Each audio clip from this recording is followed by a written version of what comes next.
మోసి కుక్కలకు కట్టబెడుతున్నారు. ఈ కొట్లాట ఇప్పుడు కాదు, మన ఫ్యూచర్ జనరేషన్ వరకు కూడా తెలియకుండా చేస్తున్నారు. ఇది ఒక రాజకీయ కూట. ఏ రాజకీయ నాయకులు కానీ ఏ రాజకీయ పార్టీలు కానీ బీసీ అస్తిత్వాన్ని గౌరవాన్ని ఒప్పుకోవడానికి రెడీగా లేవు. మనమే కొట్లాడాలి, మనమే తెచ్చుకోవాలి. ఏంటంటే రెచ్చగొట్టి చిచ్చు పెడుతున్నారు. అంటే రెచ్చగొట్టేది వాళ్ళే, చిచ్చు పెట్టేది వాళ్ళే. బలైనది ఎవరు? బీసీ, ఎస్సీ, ఎస్టీ, అందరూ బలైపోతున్నారు.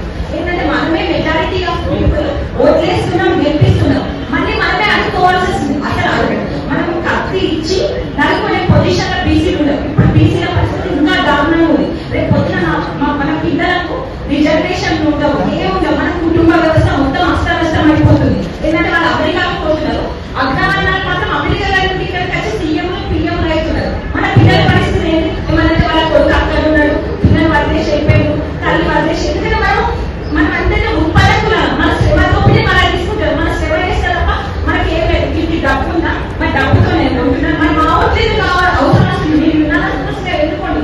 2 కోట్లకు ఎమ్మెల్యే పదవి, 3 కోట్లకు ఎంపీ పదవి, ఇట్లా వేసుకోండి. బీసీ నాయకులు కూడా దీన్ని చాలా మోసం చేస్తున్నారు. మీరు బయట ఉన్నప్పుడు ఒక పార్లమెంట్ లో శాసనసభలో మేము వెళ్ళి మాట్లాడాలి. ఇలాంటి సభలు మాత్రమే మాట్లాడాలనుకున్నాం. మీరు శాసనసభ పార్లమెంట్ ఏం చేస్తున్నారు? ఒక్క రోజున బీసీ గొంతులో వినిపిస్తున్నారా?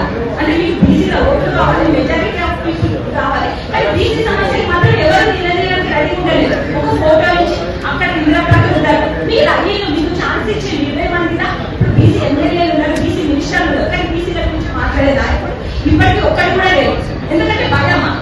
మనమే కదా. మీరు అందరూ ఒకసారి రాజీనామా చేయండి. అప్పుడు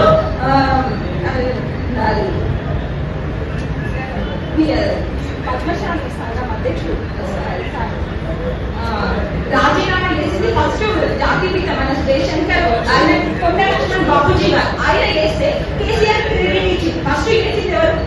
అది చరిత్రలో చూపెట్టారు, తర్వాత చూపిస్తారు. అంటే చరిత్రలో అంతా బీసీలో ఉన్నారు. వెనకాల బీసీలు పట్టుకోవడానికి కాదు, కానీ వాళ్ళ చరిత్రను వెనకాల నుండి మనం దాచుకున్నాము మాత్రమే వెళ్ళిపోవాలి. ఎందుకంటే వాళ్ళని ముంగడ చూపెట్టడానికి. కానీ ఈ రోజు బీసీలు మాత్రం వ్యక్తిగతంగా అవేర్నెస్ అవ్వాలి. ప్రతి ఒక్కరు వ్యక్తిగతంగా అవేర్నెస్ ఇచ్చి నేను బీసీని, నేను ఏ హక్కులు కోల్పోతున్నా అన్న రోజే బీసీల హక్కులు వస్తాయి. మనం ఇచ్చి అడుక్కోవడం కాదు, వాళ్ళు ఇచ్చే మనం ఇచ్చే పొజిషన్ పోవాలి, వాళ్ళు ఇచ్చి తీసుకోవాల్సిన పొజిషన్ కి రావాలి. కానీ బీసీలను మైండ్గా మారుతున్నారు. కాబట్టి ప్రతి ఒక్క బీసీ వ్యక్తిగతంగా అవేర్నెస్ అయిన రోజు మాత్రమే బీసీలు ఇక్కడ ఉన్న వాళ్ళకి 20 మంది చిల్డ్రన్ 40 మంది రాడు. బీసీల మీటింగ్ అంటే ఒక్కటి రాదు. అదే ఏదైనా రాజకీయ మీటింగ్ అంటే మాత్రం 100 మంది పోతున్నారు. మీరు మందుకు బానిసలైతే రేపు పొద్దున మీ బిడ్డల భవిష్యత్తు తాకట్టు పెట్టినాడు. మీ విషయం ప్రతి ఎలక్షన్ లో మీరు చెప్తానే ఉంటారు, కానీ చేస్తున్నారు. కానీ మీరు ఒక 500కు 5,000 కాదు.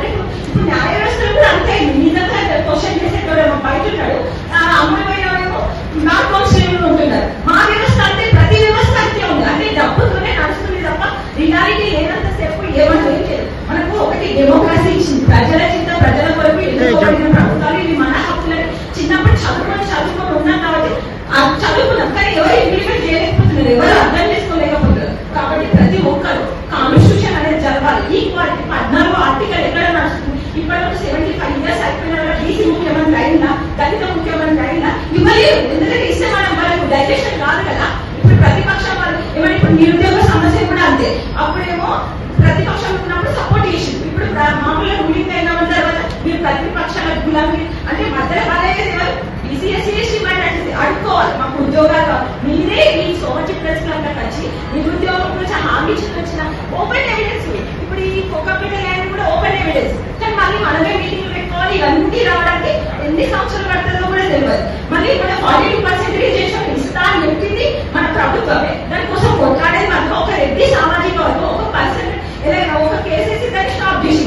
కానీ మరి బీసీలు ఏం చేస్తున్నారు? క్వశ్చన్ చేయడం వస్తలేదా? ఎంతసేపు అంటే బీసీలే తప్పు కాదు, ఎందుకంటే మన శ్రమతో అంటే భయమా మరి ఏంటో బీసీలు అర్థమవుతుందని అర్థమవుతలేదు. కాబట్టి ప్రతి ఒక్క బీసీ అవేర్నెస్ అయినప్పుడు మాత్రమే బీసీలు అంటే ఓబీసీ కులాల సమూహం అని మనం గుర్తుపెట్టుకొని కులజ్ఞానాన్ని మనం పెంపొందించినప్పుడు మాత్రమే, మనం యూనిటీ అయినప్పుడు మాత్రమే ఏదైనా సాధ్యపడుతుంది. వాళ్ళు ఏమంటే మీ దాని యూనిటీ లేదు, ఇది ఒకటి మీ దాని యూనిటీ లేదు, మీరేం కాదు.